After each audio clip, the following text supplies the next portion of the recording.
তিনি জানাচ্ছেন তিনি তারা যে কথা বলেছেন এই ধরনের পাশবিক অত্যাচার চালিয়েছে এবং যারা এই ধরনের পাশবিক অত্যাচার চালাতে পারে মনস্তাত্ত্বিক এক্সপার্টরা বলবে আপনাদেরকে এটা তাদের প্রথম কাজ নয়। এরকম বহু মেয়ে শারীরিক শোষণ এরা করেছে এবং সেই সমস্ত মেয়েরা হয়তো চক্ষু লজ্জার ভয়ে বা লোকলজ্জার ভয়ে বিষয়টি সামনে আনার মতো সাহস পায়। প্রত্যেকটি জেলায় জেলায় এই ধরনের কলেজের দাদাগিরি চলছে, ইলেকশন হয় না। আর সব থেকে অবাক লাগছে যে ছেলেটি সে বলেছিল যে পদ পেতে গেলে কম্প্রোমাইজ করতে হবে, তার কথা তার প্রতি লয়াল থাকতে হবে। তো তৃণমূল ছাত্র পরিষদের একটি পদ, কলেজের পদ, ছাত্রী সেক্রেটারি বা সম্পাদক, তার জন্য যদি এই কম্প্রোমাইজ করতে হয় তাহলে তৃণমূল মাদার যে দল আছে তাতে পদ পেতে গেলে মহিলাদের কি ধরনের কম্প্রোমাইজ করতে হয়, এই প্রশ্নটা তো সবার আগে উঠে যাচ্ছে।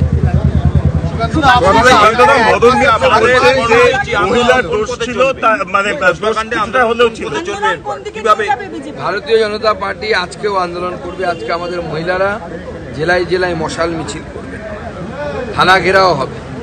এই সমস্ত আন্দোলন আমরা চালাবো। আমরা আগামীকাল সমস্ত জেলায় জেলায় কোথাও এসপি অফিস, কোথাও থানা ঘেরাও, এই সমস্ত আন্দোলন হবে এবং তার সাথে ভবিষ্যতে আমাদের আন্দোলনের রূপরেখা আমরা ঘোষণা করব। আমরা ছেড়ে দেব না। মমতা বন্দ্যোপাধ্যায় যদি ভাবেন যে ওনার মৌরুষি পাট্টা হয়ে গেছে, ওনার জমিদারি হয়ে গেছে, এই জমিদারি আমরা চলতে দেব না। আজও আমরা শেষ পর্যন্ত আমাদের দাবিতে অনড় থেকেছি। পুলিশ বাধ্য হয়েছে আমাদের দাবি মানতে। আমরা বেল বন্ডে সই ছাড়া বেরিয়েছি এবং পুলিশ আমাদেরকে পরে বলেছে 5 আইন কেস দেওয়া হয়েছে, আপনারা বেরিয়ে যান। কিন্তু আমরা আমাদের শর্ত মতো বেরিয়েছি, আমরা আমাদের কথা মতো বেরিয়েছি। পুলিশকে আরও একবার ভারতীয় জনতা পার্টির দাবির সামনে মাথা নত করতে হলো। এইভাবে বারবার মাথা নত করতে হবে। তারপরে পশ্চিমবঙ্গের জনগণের সামনে এই সরকার 26 গতকাল পুলিশ যা করলো তার বিরুদ্ধে আদালতে যাবে। প্রয়োজনে আমরা আদালতে যাবো। আমরা আইনজীবীদের সাথে কথা বলছি। এক মাসে 4 বার আপনাকে এইভাবে ডিটেইন করা হলো, অ্যারেস্ট করা হলো না, তার পরিপ্রেক্ষিতেই তো কালকের প্রতিবাদ। গোটা রাত আমরা বেঞ্চের উপর দাঁড়িয়ে এই প্রতিবাদটা করলাম কেন? শুধু গ্রেপ্তার নয়, তার সাথে আমাদের মা বোনেদের উপর এই যে একের পর এক ঘটনা ঘটছে। যখন সরকার ঘুমিয়ে থাকে, যখন মুখ্যমন্ত্রী ঘুমিয়ে থাকে, যখন পুলিশ ঘুমিয়ে থাকে, তখন কাউকে না কাউকে জাগে। সেই জাগার কাজটা আমরা শুরু করেছি। গোটা পশ্চিমবঙ্গবাসীর কাছে আবেদন থাকবে, আমরা সবাই মিলে আসুন, জাগি, রাত জাগি, তবে এই বাংলাকে বাঁচাতে পারবো, এই পশ্চিমবঙ্গকে বাঁচাতে পারবো, পশ্চিমবঙ্গের মা বোনেদেরকে বাঁচাতে পারবো। নচেত এই পশ্চিমবঙ্গের অবস্থা মাননীয় মুখ্যমন্ত্রীর নেতৃত্বে আরো খারাপের থেকে খারাপ। রাজ্যের বিধায়ক বলছেন যে ওই মহিলা তখন কেন গেছিল এই সময়, তাই অভিযুক্তরা নিয়ে গেলে এই ঘটনা ঘটতো না, তাই অভিযুক্তরা সুযোগ নিয়েছে। এখন মদন মিত্র থেকে শুরু করে যে সমস্ত তৃণমূলের সাংসদ বিধায়করা এই ধরনের মন্তব্য করছে, তাদেরকে বলুন জনপ্রতিনিধির কাজ বাদ দিয়ে সাদা, গেরুয়া, সবুজ যে বসন ঘটা দিচ্ছে, বসন করে বাবা সেজে প্রবচন দিতে বলুন, ভালো লাগবে। মহিলারা কি করবে, ছেলেরা কি ধরনের পুরুষ পরবে, কতখানি ঘোমটা দেবে বা বোরখা পরবে, এই সমস্ত ইয়ে দিতে বলুন, বাবা সেজে কাজে দেবে। জনপ্রতিনিধিদের এটা কাজ না তো, তার কাজ হচ্ছে আইন শৃঙ্খলা ঠিক আছে কিনা সেইটার ব্যাপারে প্রচেষ্টা করা।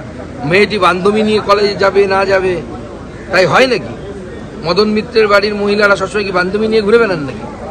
হয় যেরকম করেন?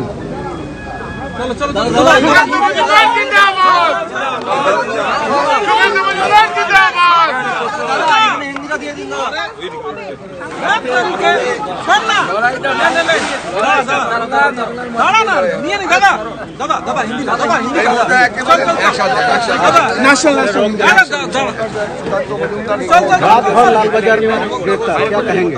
प्रोटेस्ट करने पर रात भर आपको रखा गया।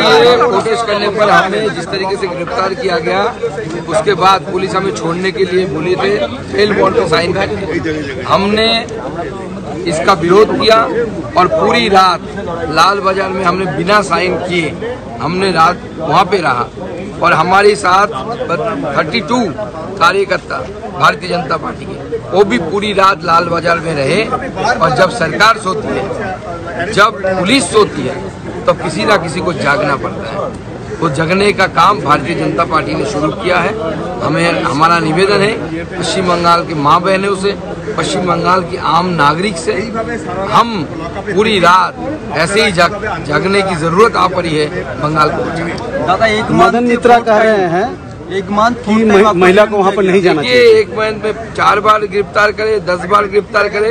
बंगाल के लिए अगर 1000 बार गिरफ्तार करने की जरूरत हो, होने की जरूरत हो, तो 1000 बार गिरफ्तार। बंगाल का जो लॉ एंड ऑर्डर है, क्या बोलेंगे सर? लॉ एंड ऑर्डर है कहाँ? आपको दिखाई दे रहा है? मुझे तो कहीं भी दिखाई नहीं देता। दूरबीन से भी देखता हूँ तो दिखता नहीं, कभी मैग्नीफाइंग ग्लास से भी देखता हूँ तो दिखता तो नहीं मुझे लगता है वो नवान्नों के किसी चेम्बर में, किसी तिजोरी में बंद होकर रह गया है। मदन मित्रा कह रहे हैं वहाँ पर महिला को नहीं जाना चाहिए था।